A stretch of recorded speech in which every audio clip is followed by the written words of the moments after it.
Bienvenue dans Spirit Cookie, où nous plongeons dans les vies extraordinaires de ceux et celles qui ont été des émissaires de l'amour divin.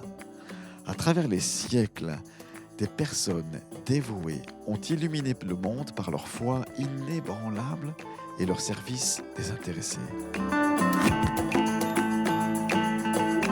Chaque épisode de cette saison vous présentera un portrait intime d'un serviteur ou d'une servante de Dieu, révélant les défis qu'ils ont surmontés, les miracles qu'ils ont accomplis et les enseignements précieux qu'ils nous ont laissés. Préparez-vous à être inspiré par ces vies qui résonnent encore aujourd'hui, nous rappelant que l'amour de Dieu peut transcender les époques et toucher nos cœurs aujourd'hui. Bienvenue dans Spirit Cookie. Aujourd'hui, T.L. Osborn, l'évangéliste du réveil.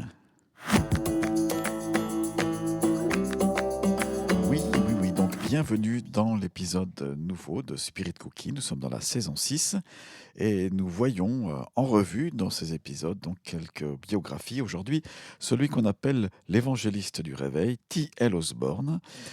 Pourquoi T.L. Parce que c'est simplement les abrégés. Vous savez, c'est comme les Américains, ils aiment bien appeler leur fils Junior, etc. et mettre les initiales. Eh bien, on appelle T.L. Osborn, c'est Tommy Lee Osborn. Alors, bienvenue dans ce nouvel épisode de mon podcast. On explore cette vie fascinante de cet évangéliste, donc T.L. Osborn, un homme dont la passion pour l'évangélisation a transformé des vies à travers le monde. Restez avec nous pour découvrir donc son parcours extraordinaire. Aujourd'hui, bienvenue dans Spirit Cookie. T.L. Osborn, donc Tommy Lee Osborn, il est né le 23 décembre 1923. On est dans la ville de Tulsa, c'est dans l'État d'Oklahoma. Il est issu d'une famille modeste, très modeste, et il découvre sa foi. Il découvre la foi à un jeune âge et il décide immédiatement, alors qu'il découvre l'Évangile, de consacrer sa vie à Jésus-Christ. Voilà, T.L. Osborn, c'est un homme entier, c'est un jeune homme qui est passionné vraiment et qui devient passionné par l'Évangile et par le message de l'Évangile. Il a alors 17 ans et puis il fait cette rencontre qui va changer sa vie totalement et même pour toujours. Et ça se passe lors d'une réunion d'évangélisation. Il expérimente une conversion profonde et immédiatement, comme c'est parfois le cas, il ressent l'appel de Dieu à partager cet évangile, même s'il ne le comprend pas vraiment à 100% encore, mais son cœur brûle, il est passionné du fait que ses contemporains ont besoin, comme lui, d'entendre ce merveilleux évangile. Plus tard, T.L. rencontre Daisy Washburn, une jeune femme passionnée par la mission, et c'est en 1942, en pleine guerre, qu'ils se marient. Ensemble, ils auront 2 enfants, LaDonna et Tommy. Alors parlons maintenant de cette vocation justement. Pourquoi cet homme, ce jeune homme-là, se sent-il poussé à partager un message et à devenir évangéliste? Cette vocation, elle est née, on en a un petit peu parlé, d'une profonde conviction que le message de Jésus-Christ, la bonne nouvelle, l'évangile, doit être partagé, non pas dans un lieu discret, non pas seulement pour la maison, non, mais bien plus que cela, avec le monde entier. Parce que T.L. Osborn, c'est un homme qui a une vision pour le monde. C'est quelqu'un qui entreprend, c'est quelqu'un qui est passionné, c'est quelqu'un qui aime la présence de Dieu et qui veut la partager avec les autres, tant il a été touché euh, par cette bonne nouvelle. Il n'est pas seulement touché par la bonne nouvelle, mais aussi touché par l'injustice, la souffrance qu'il a observée lors de ses voyages. Et il ressent toujours cette urgence, toujours là, de proclamer et d'annoncer l'amour et la puissance de Dieu. Alors justement, T.L. Osborn et Daisy, son épouse, dans leur vie, ils ont parcouru le monde et ils ont visité, écoutez bien, plus de 100 pays. Et l'unique but, c'était de partager la bonne nouvelle. Je connais personnellement une personne qui a été pour quelque temps le chauffeur de T.L. Osborn. Et ce qu'il m'a rapporté, donc c'est de vive voix, ce témoignage, ce qu'il m'a rapporté, c'est que lorsque T.L. Osborn arrivait venait vers lui, par exemple en descendant de l'ascenseur de l'hôtel où ils étaient, pour aller au lieu de réunion, eh bien, T.L. Osborne véhiculait avec lui cette présence de Dieu sans même qu'il parle forcément. C'était sur lui. C'est ce qu'on appelle l'onction ou la puissance du Saint-Esprit. C'était avec lui, il en était imprégné et en même temps très humble par rapport à cela. C'était pas quelqu'un qui se sentait intouchable, bien au contraire, n'est-ce pas, dans sa tour d'ivoire, mais pas du tout. Il était dans ce désir de partager le, le message de la foi.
Vous avez peut-être entendu parler de T.L. Osborne et je résume dans cet épisode de Spirit Wookie ce qu'a été la vie de cet homme de Dieu. Et s'il y a un mot qui pouvait se retrouver dans le message de T.L. Osborne et finalement qui accompagnait son message, c'est le mot réveil. Qu'est-ce qu'un réveil spirituel? Vaste question. Alors les évangélistes vous donneront certainement leur réponse. Je pense, j'essaye de définir ce mot réveil spirituel, je pense au livre des Actes des Apôtres dans la Bible et je vous réfère à un épisode que j'ai fait sur les Actes des Apôtres. Ça doit être probablement la saison 3 de podcast, un épisode sur les Actes des Apôtres qui résume ce livre où l'on voit dès le début à partir du moment où les apôtres et les disciples annoncent le message de la bonne nouvelle, des signes extraordinaires se passent. Et le réveil spirituel, c'est pas seulement la manifestation de signes, mais c'est également le, le message de la bonne nouvelle qui est reçu par des personnes qui sont désireuses et assoiffées des choses de Dieu. Et cher euh, auditeur, c'est peut-être votre cas. Vous êtes assoiffé des choses de Dieu. Vous avez ce désir que dans votre cœur brûle un feu qui est, qui est, qui est le feu des apôtres, quelque part, qui est le feu du Saint-Esprit. En tout cas, c'est ce que T.L. Osborne avait, et ce désir de partager ce feu, voilà, on peut appeler ça le feu du réveil, et des choses extraordinaires s'y passent, comme la repentance, comme la foi en Dieu, comme des personnes qui se font baptiser en grand nombre, qui reçoivent la vie et la puissance du Saint-Esprit, ce qu'on appelle le baptême du Saint-Esprit. Alors justement, Monsieur Osborne, évangéliste de renom, eh bien, il est utilisé par Dieu de manière puissante et ça provoque des réveils spirituels. Et dans de nombreuses régions du monde. Alors bien sûr, pas partout. On pourrait dire oui, mais pourquoi Dieu n'utilise qu'un homme et pas partout? Mais il y a une souveraineté divine par rapport à cela. Peut-être le serviteur avait ses raisons. Peut-être que Dieu l'avait mis dans une saison de repos. On ne sait pas. Mais peu importe, mais il y a des nombreuses régions du monde qui ont été visitées par lui, où justement le réveil s'est produit. On y dénote aussi, dans des temps de réveil spirituel, de nombreuses guérisons attestées, des guérisons miraculeuses. Et c'est une partie des réveils, non seulement de guérisons miraculeuses constatées, mais aussi surtout des vies transformées, ou j'ai envie de dire des vies métamorphosées, où une personne en contact de l'Évangile devient née de nouveau, née à nouveau, et elle peut repartir à zéro avec Jésus-Christ. Une vie transformée, une vie bouleversée, qui va en bouleverser d'autres aussi, on le constate souvent. Ainsi, la puissance de Dieu au travers de T.L. Osborne a été démontrée, mais aussi surtout l'amour et la grâce de Dieu. Alors, quelques anecdotes, j'aimerais en citer deux. Deux, en dehors de ce que je vous ai dit tout à l'heure, où mon ami Klaus nous parlait de qu'il était chauffeur de T.L. Osborne précédemment dans cet épisode. Une autre anecdote, un jour, lors d'une campagne d'évangélisation, on est en Afrique, Lee a vu des personnes marcher pour des kilomètres, souvent pieds nus, n'est-ce pas, parce elles sont dans le dénuement, pour assister à une des réunions. J'ose dire, c'est pas tellement la renommée du personnage qui fait cela, n'est-ce pas? Alors on aime peut-être aller voir des concerts de personnes qui ont une certaine renommée, mais là, en l'occurrence, c'était pas tellement la renommée du serviteur de Dieu, mais c'était une vraie faim, une vraie soif chez ces personnes-là d'aller écouter le message de l'Évangile. Donc marcher des kilomètres, souvent à pieds nus, pour aller écouter la bonne nouvelle et ainsi entrer dans ce réveil de Dieu. Personnellement, ça l'a renforcé dans sa conviction que l'Évangile transcende les barrières culturelle et sociale. Et puis, une autre anecdote aussi avec T.L. Osborne s'est passée en Inde. Il a été témoin, là, à cet endroit, de nombreuses guérisons miraculeuses, et pour certaines qui étaient accompagnées de délivrance. Alors, ce qu'on appelle délivrance, j'en ai parlé dans la saison 5 de ce podcast Spirit Cookie, mais c'est une expulsion d'entités mauvaises ou des esprits mauvais qui sont chassés des personnes et qui habitaient des corps. Et là, il a constaté cela, voyant une fois de plus que la puissance du Saint-Esprit est bien supérieure à toutes les autres puissances. Et justement là, en Inde, une femme aveugle a recouvré la vue.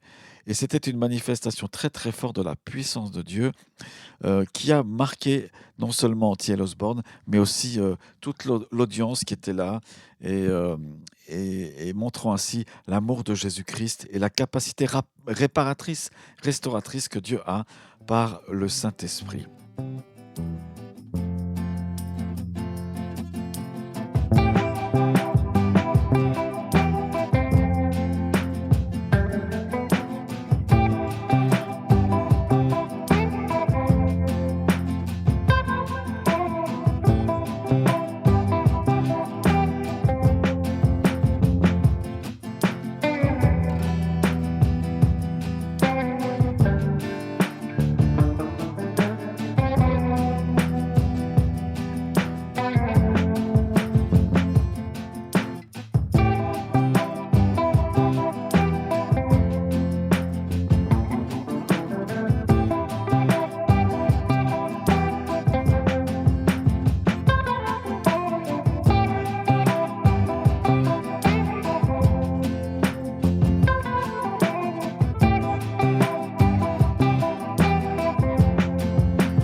cette petite pause musicale qui, j'espère, que vous a fait du bien. On est toujours dans la biographie, courte biographie de T.L. Osborne, Lee Osborne, grand évangéliste, grand par sa renommée, grand par l'autorité spirituelle qu'il manifestait dans l'amour de Jésus-Christ.